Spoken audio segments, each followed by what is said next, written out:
ವಾಸನೆ ಬರ್ತಾ ಇದ್ದಾರೆ, ಅವ್ರ ವೆಹಿಕಲ್ ಸೀಸ್ ಮಾಡ್ತಾ ಇದ್ದಾರೆ. ಈಗ ಲಾಸ್ಟ್ 3-4 ಡೇಸ್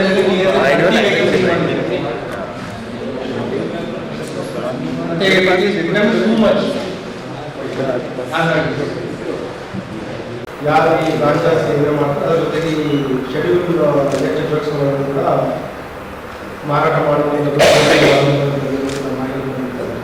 ಆ ಹಿನ್ನೆಲೆಯಲ್ಲಿ ACP ಸೌತ್ ಮತ್ತು RG ನಗರ ಇನ್ಸ್ಪೆಕ್ಟರ್, RG ನಗರ ಕ್ರೈಮ್ ಟೀಮ್ ಎಂಟೈರ್ ತಂಡದವರಿಗೆ ನಾನು ಸಲ್ಲಿಸಲಿಕ್ಕೆ ಇಷ್ಟಪಡ್ತಾರೆ. ಇವರು ಒಬ್ಬ ಆರೋಪಿಯನ್ನು ಅರೆಸ್ಟ್ ಮಾಡೋದು ಯಶಸ್ವಿಯಾಗಿದ್ದಾರೆ. ಅವನ ಒಂದು ಬಂಧನದಿಂದ ಒಟ್ಟು ನಮಗೆ 8,23,000 ಬೆಲೆ ಬಾಳುವ ಮಾದಕ ವಸ್ತುಗಳು ವಶಪಡಿಸಿಕೊಂಡಿದ್ದಾರೆ. ಅದರಲ್ಲಿ ಅವನ ಹತ್ರ 100 ಗ್ರಾಮಷ್ಟು ಗಾಂಜಾ ಇದೆ.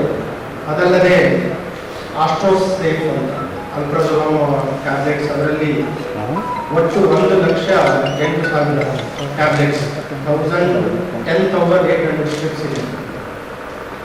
ಮತ್ತು ಅದರ ಜೊತೆಗೆ ನಿಡ್ಜಾ ಕೇರ್ 10 mg ಇದು ನೈಟ್ರೋಸೋಫಾಮ್ ಟ್ಯಾಬ್ಲೆಟ್, ಅದು 240 ಬಾಟಲ್ಸ್ ಕಾಸ್ಟ್ ಇದೆ. ಸೊ ಟೋಟಲ್ 1,26,000 ಟ್ಯಾಬ್ಲೆಟ್ಸ್ ಇದೆ ಮತ್ತು 240 ಕಾಫ್ ಸಿರಪ್ಸ್ ಇದೆ. ಇದರಲ್ಲಿ ವಿಶೇಷವಾಗಿ ಏನಂತಂದರೆ ಇವರು ಏನು ಪಡ್ಕೊತಾನೆ, ಈ ಪಡೆದಿದ್ದಕ್ಕೂ ಮಾರಾಟ ಮಾಡೋದಕ್ಕೂ ಡಿಫ್ರೆನ್ಸ್ ಇದೆ. ಏನಂತಂದರೆ ಈಗ ಏನು ಕಾಫ್ ನಿಯರ್ಲಿ 125 to 150 ರೂಪೀಸಿಗೆ 200 ರೂಪೀಸಿಗೆ ಮಾರಾಟ ಮಾಡ್ತಾರೆ. ಮತ್ತು ನೈಟ್ರೋಸೋಫಾಮ್ ಟ್ಯಾಬ್ಲೆಟ್ಸ್ ಇದೆ, ಅದು 10 ಟ್ಯಾಬ್ಲೆಟ್ಸಿಗೆ 30 ರೂಪೀಸ್ ಇರುತ್ತೆ. ಇವನು ಮಾರಾಟ ಮಾಡಬೇಕಾದ್ರೆ 4 ಟ್ಯಾಬ್ಲೆಟ್ಗೆ 100 ರೂಪೀಸ್, ನಿಯರ್ಲಿ 10 ಟ್ಯಾಬ್ಲೆಟ್ಸ್ಗೆ 300 ರೂಪೀಸ್ ಅಷ್ಟು ಮಾರಾಟ ಮಾಡ್ತಾರೆ. ಮತ್ತು ಇದನ್ನು ಮಾರಾಟ ಮಾಡೋ ಟೈಮಲ್ಲಿ ಏನು ಮಾಡ್ತಾರೆ, ಈ ರೀತಿ ಒಂದು ಸಿಗರೇಟ್ ಪ್ಯಾಕಲ್ಲಿ ಇಟ್ಕೊಂಡು ಸಿಂಗಲ್ ಟ್ಯಾಬ್ಲೆಟ್ಗಳನ್ನು ಇಟ್ಕೊಂಡು ಯಾರು ಕನ್ಸ್ಯೂಮರ್ಸ್ ಇದ್ದಾರೆ ಅವರಿಗೆ ಮಾರಾಟ ಮಾಡ್ತಾರೆ. ಇದು ಇಂಟ್ಯಾಕ್ಟ್ ನಮ್ಮ ಸಿಬ್ಬಂದಿಗಳು ಕ್ರೆಡಿಬಲ್ ಇನ್ಫಾರ್ಮೇಷನ್ ಮೇಲೆ ಅವರನ್ನು ರೆಡ್ ಹ್ಯಾಂಡ್ ಆಗಿ ಹಿಡಿಯುವಲ್ಲಿ ಯಶಸ್ವಿಯಾಗಿರುತ್ತದೆ. ಅದಕ್ಕೆ ಅಭಿನಂದನೆ ಸಲ್ಲಿಸಲಿಕ್ಕೆ ಇಷ್ಟಪಡ್ತಾರೆ. ಮತ್ತು ಇವನು ಎಲ್ಲೆಲ್ಲಿ ಮೆಡಿಕಲ್ ಶಾಪ್ಸ್ಗಳ ಹತ್ರ ಕೆಲವು ಮೆಡಿಸಿನ್ಸ್ ತೆಗೆದುಕೊಂಡಿರೋ ಬಗ್ಗೆ ಮಾಹಿತಿ ಇದೆ. ಅವ್ರ ಬಗ್ಗೆಯೂ ಕೂಡ ನಾವು ಈಗ ಆಲ್ರೆಡಿ ತನಿಖೆಯನ್ನು ಮಾಡ್ತಾ ಇದ್ದೀವಿ. ಅವ್ರ ಬಗ್ಗೆಯೂ ಕೂಡ ಮುಂದಿನ ದಿನಗಳಲ್ಲಿ ಕ್ರಮವನ್ನು ತೆಗೆದು ಕಾನ್ಸಂಟ್ರೇಷನ್ ಇತ್ತು. ಈಗ ಬೆಡ್ಡರ್ ಜೊತೆ ನಾವು ಕನ್ಸ್ಯೂಮರ್ಸ್ಗಳಿಗೂ ನಾವು ಬಿಸಿ ಮುಟ್ಟಿಸಬೇಕಾಗಿದೆ. ಈ ಹಿನ್ನೆಲೆಯಲ್ಲಿ ಒಟ್ಟು 54 ಜನ ಆರೋಪಿಗಳ ಮೇಲೆ ಕ್ರಮ ಆಗಿದೆ. ಅದರಲ್ಲಿ ರೋಜಾ ಪೊಲೀಸ್ ಸ್ಟೇಷನ್ ವ್ಯಾಪ್ತಿಯಲ್ಲಿ 16 ಜನ ಆರೋಪಿಗಳು, ಸೆನ್ ಪೊಲೀಸ್ ಸ್ಟೇಷನಲ್ಲಿ 12, ರಾಘವೇಂದ್ರ ನಗರ ಪೊಲೀಸ್ ಸ್ಟೇಷನಲ್ಲಿ 5 ಜನ, ಸ್ಟೇಷನ್ ಬಜಾರ್ 4, MB ನಗರ 5, ಅಶೋಕ್ ನಗರ 3, ಯೂನಿವರ್ಸಿಟಿ ಸ್ಟೇಷನ್ 3, ಸಬ್ ಅರ್ಬನ್ 2, ರಾಂಪುರ 1, ಚೌಕ್ ಸ್ಟೇಷನ್ 2, ಕರ್ತಾವ ಸ್ಟೇಷನಲ್ಲಿ 1.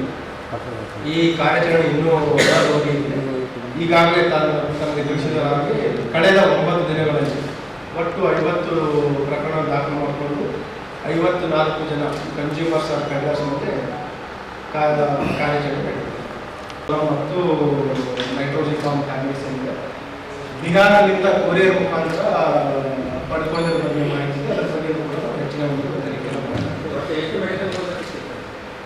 ಒಂದು 5-6 ಮೆಡಿಕಲ್ ಶಾಪ್ಸ್ ಹೇಳಿದ್ದಾರೆ, ಅಲ್ಲಿ ಸಿಂಗಲ್ ವಿತೌಟ್ ಪ್ರಿಸ್ಕ್ರಿಪ್ಷನ್ ಕೊಡ್ತಾರೆ ಹೇಳಿದ್ದಾರೆ. ಹಾಗಾಗಿ ನಾವು ಡ್ರಗ್ ಕಂಟ್ರೋಲ್ ಕೂಡ ಈ ಕಾರ್ಯಾಚರಣೆಯಲ್ಲಿ ಬಳಸ್ತೀವಿ.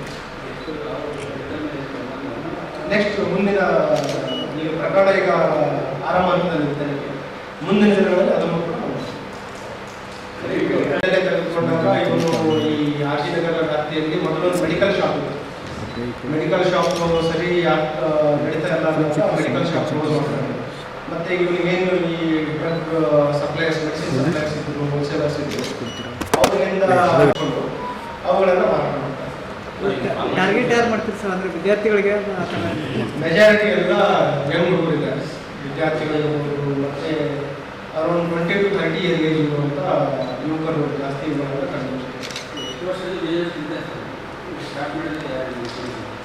ಕಳೆದ 2-3 ವರ್ಷದಿಂದ ಮಾಡ್ತಾ ಇರೋದು. ಆರೋಪಿ ಮೆಡಿಕಲ್ ಶಾಪ್ ಇದೆ ಅಂತ ಅವನೇನೋ ಫಾರ್ಮಸಿಟಿಕಲ್ ಮುಚ್ಚಿದೆ, ಕ್ಲೋಸ್ ಆಗಿ. ಅವ್ನು ಕಚ್ಚಿದಾನ ಅಂತ ಇವನ ಒಬ್ಬರು ರಿಲೇಟಿವ್ ಇದ್ದಾರೆ, ಇವನು ಮೇಲೆ ಓದಿದ್ದಾನೆ. ಇವನು ರಿಲೇಟಿವ್ ಒಬ್ಬರು ಫಾರ್ಮ್ ಇದಿತ್ತು, ಈ ಫಾರ್ಮ್, ಅದರ ಮೇಲೆ ಮೆಡಿಕಲ್ ಶಾಪ್ಸ್ ನಡೀತಾ ಇತ್ತು. ಅದು ಕೋವಿಡ್ ಟೈಮಲ್ಲಿ ಮುಚ್ಚಿದ್ದಾನೆ, ಲಾಸ್ ಆಗಿದೆ. ಲೋಕಲ್ ಈಗ ಅವರು ಆರಂಭದ ಹಂತದಲ್ಲಿ ಬೇರೆ ಬೇರೆ ಹೇಳಿಕೆ ಕೊಟ್ಟಿದ್ದಾರೆ. ಈ ಕಾಫ್ ಸಿರಪ್ ಸ್ಥಳೀಯವಾಗಿ ತಗೋತಾಗಿದೆ ಮತ್ತು ಟ್ಯಾಬ್ಲೆಟ್ಸ್ ಏನಿದೆ ಇವುಗಳನ್ನ ಕೊರಿಯರ್ ಮುಖಾಂತರ ತರಿಸ್ತಾ ಇದೆ ಅಂತ ಹೇಳ್ತಾರೆ. ಸೊ ಅದರ ಬಗ್ಗೆ ಹೆಚ್ಚಿನ ಕಲಿತಾರೆ. ಇವೆರಡು ಬೇಸಿಕಲಿ ಆ್ಯಂಟಿ ಆಂಗ್ಸೈಟಿ ಡ್ರಗ್ಸ್ ಮತ್ತು ಸ್ಲೀಪಿಂಗ್, ಯಾರಿಗೆ ನಿದ್ದೆ ಬರಲ್ಲ ನಿದ್ರೆ ಮಾತ್ರ ಇರುತ್ತೆ. ಸ್ಪೆಷಲ್ ಟ್ರಾಫಿಕ್ ಡ್ರೈವ್ ಅನ್ನು ಕೂಡ ನಾವು ಮಾಡ್ತಾ ಇದ್ದೀವಿ. ತಮಗೆಲ್ಲ ಗೊತ್ತಿದೆ, ಟ್ರಾಫಿಕ್ ಇಂಡಿಸಿಪ್ಲಿನ್ ತುಂಬ ಜಾಸ್ತಿ ಆಗ್ತಾ ಇದೆ. ಅದರಲ್ಲಿ ಸಿಗ್ನಲ್ ಜಂಪ್ ಮಾಡುವಂಥದ್ದಾಯಿತು, ಈ ಮೈನರ್ಸ್ಗಳಿಗೆ ಯಾರು ಲೆಸ್ ದೆನ್ 18 ಇಯರ್ಸ್ ಇದೆ ಅವರಿಗೆ ವಾಹನಗಳನ್ನು ಪೇರೆಂಟ್ಸ್ಗಳು ಕೊಡ್ತಾ ಇರುವಂಥದ್ದು, ಅದ್ರ ಬಗ್ಗೆಯೂ ಕೂಡ ಈಗ ನಾವು ಸುಮಾರು ರೀತಿಯಲ್ಲಿ ಅವೇರ್ನೆಸ್ ಅನ್ನು ಮಾಡಿದ್ದೀವಿ. ಕಳೆದ ಮಂತ್ ನಾವು ನಮ್ಮ ಕ್ರೈಮ್ ಪ್ರಿವೆನ್ಷನ್ ಮಂತಲ್ಲಿಯೂ ಕೂಡ ನಮ್ಮ ಮೊಬೈಲ್ ಬ್ಯಾನ್ ಮುಖಾಂತರನು ಎಲ್ಲ ಕಡೆ ಅವೇರ್ನೆಸ್ ಮಾಡಿದ್ದೀವಿ.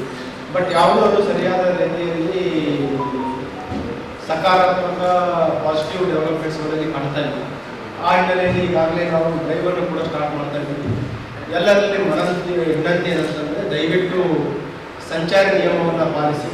ಇದರಿಂದ ತಮಗೂ ಒಳ್ಳೆಯದಾಗುತ್ತೆ ಮತ್ತು ಇತರರಿಗೂ ಯಾರು ಸಂಚಾರ ರಸ್ತೆಗಳನ್ನು ಬಳಸ್ತಾರೆ ಅವರಿಗೂ ಒಳ್ಳೆಯದಾಗುತ್ತೆ. ಮತ್ತು ಈಗ ಮುಂದಿನ ದಿನಗಳಲ್ಲಿ ನಾವು ಇಂಟೆನ್ಸಿವ್ ಡ್ರೈವನ್ನು ತೆಗೆದುಕೊಳ್ತೀವಿ. ಯಾರು ಕಾನೂನು ಸಂಚಾರ ನಿಯಮವನ್ನು ಉಲ್ಲಂಘನೆ ಮಾಡ್ತಾರೆ ಅವ್ರ ಮೇಲೆ ಕ್ರಮ ಕೈಗೊಳ್ಳುತ್ತೆ. ಸೊ ಆ ಹಿನ್ನೆಲೆಯಲ್ಲಿ ನಾವು ಹೆಚ್ಚಾಗಿ ಈಗ ಒಂದು ವೆಂಡರ್ಸ್ಗಳ ಬಗ್ಗೆ ಟಾರ್ಗೆಟ್ ಮಾಡ್ತಾ ಇದ್ದೀವಿ. ಇನ್ನೊಂದು consumers, especially education institutions, hostels, ಅಲ್ಲಿನೂ ಕೂಡ ನಾವು ಹೆಚ್ಚಿನ ಒಂದು ನಿಗಾ ಇಡ್ತಾ ಇದ್ದೀವಿ. ಎಲ್ಲರಿಗೆ ಏನಂತಂದರೆ, ಇದು ನಿಮ್ಮ ಆರೋಗ್ಯಕ್ಕೆ ಒಳ್ಳೆಯದಲ್ಲ ಮತ್ತು ನಿಮ್ಮ ಭವಿಷ್ಯಕ್ಕೂ ಒಳ್ಳೆಯದಲ್ಲ. Be away from drugs.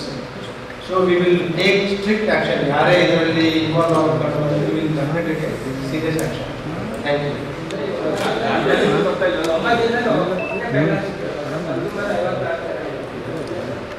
ಗಾಂಜಾ ಈಗ ಅಂತರ್ ಡಿಸ್ಟ್ರಿಕ್ಟ್ ಬಗ್ಗೆನೂ ಇದೆ ಮತ್ತು ಹೆಚ್ಚಾಗಿ ನಮಗೆ ಆ ಲೇಯರಿಂಗ್ ಬಗ್ಗೆ ನೋಡ್ತಾ ಇದ್ದೀವಿ.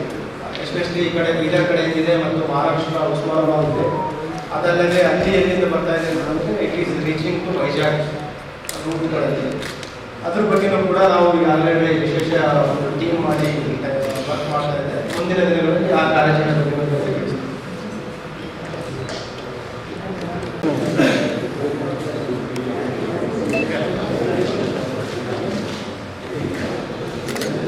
ಸರ್ ಬ್ಯಾಕ್ ಬ್ಯಾಕ್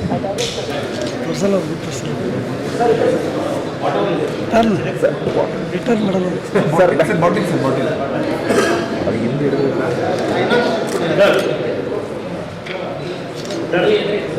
ಇದಲ್ಲ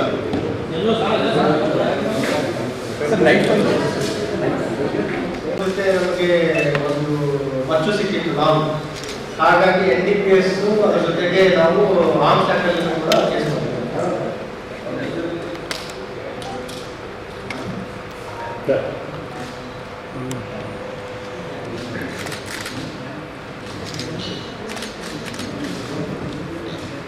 ಮಾಡಿದ್ದೀವಿ.